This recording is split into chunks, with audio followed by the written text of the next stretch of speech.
நான் நெறையா பேஷண்ட்ஸ் பார்த்துருக்கேன். அவங்க ஒரு நாளைக்கு 60லேருந்து 80 யூனிட் இன்சுலின் எடுப்பாங்க.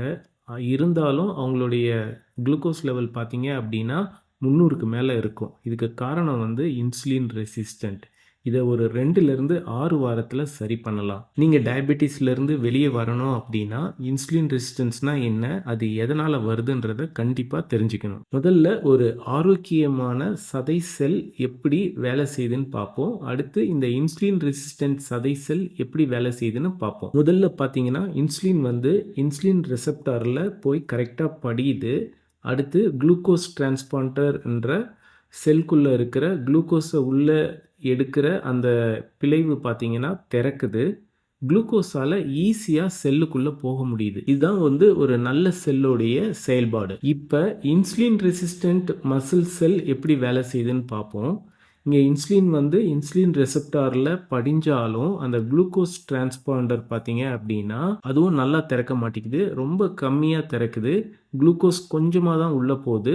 ரத்தத்துல குளுக்கோஸ் லெவல் அதிகமாயிட்டே போகுது. இதுதான் வந்து இன்சுலின் ரெசிஸ்டன்ட் செல்லினுடைய செயல்பாடு. இதை எப்படி புரிஞ்சுக்கலாம் அப்படின்னா, இன்சுலின்ன்றது ஒரு சாவி மாரி. அந்த சாவியை வச்சு கதவை திறந்தாதான் குளுக்கோஸால உள்ள போக முடியும். இப்ப இன்சுலின் ரெசிஸ்டன்ஸ்ல என்ன நடக்குது அப்படின்னா, அந்த நீங்க சாவி போடுற அந்த துளையில வந்து என்ன நடக்குது அப்படின்னா, ஏதோ அடைச்சிருக்கு. அதனால இன்சுலினால கதவ திறக்க முடியல. குளுக்கோஸால உள்ள போக முடியல.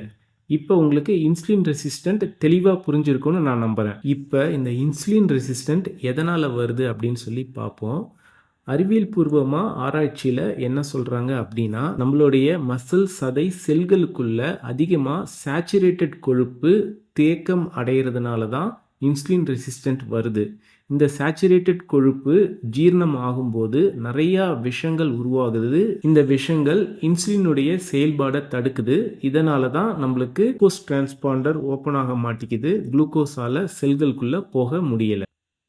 சரி, இதை இப்ப நம்ம எப்படி சரி பண்றது? நீங்க முதல்ல உங்களுடைய உணவுல இந்த சேச்சுரேட்டட் ஃபேட்ன்னு சொல்லப்படுகிற கொழுப்பு இருக்கிற எந்த ஒரு உணவையும் புசிக்கக் கூடாது. எல்லா எண்ணெய்களிலும் இந்த சேச்சுரேட்டட் ஃபேட் ஒரு குறிப்பிட்ட சதவீதம் இருக்கு. ரொம்ப high quality extra virgin olive ஆயில்ல கூட 14% சேச்சுரேட்டட் ஃபேட் இருக்கு. எண்ணெய் இல்லாம டேஸ்டா சமைக்க வேண்டியது ரொம்ப ரொம்ப முக்கியம். ஆரோக்கியமான முழு தாவர உணவு முறைய நீங்க கடைபிடிக்கணும்.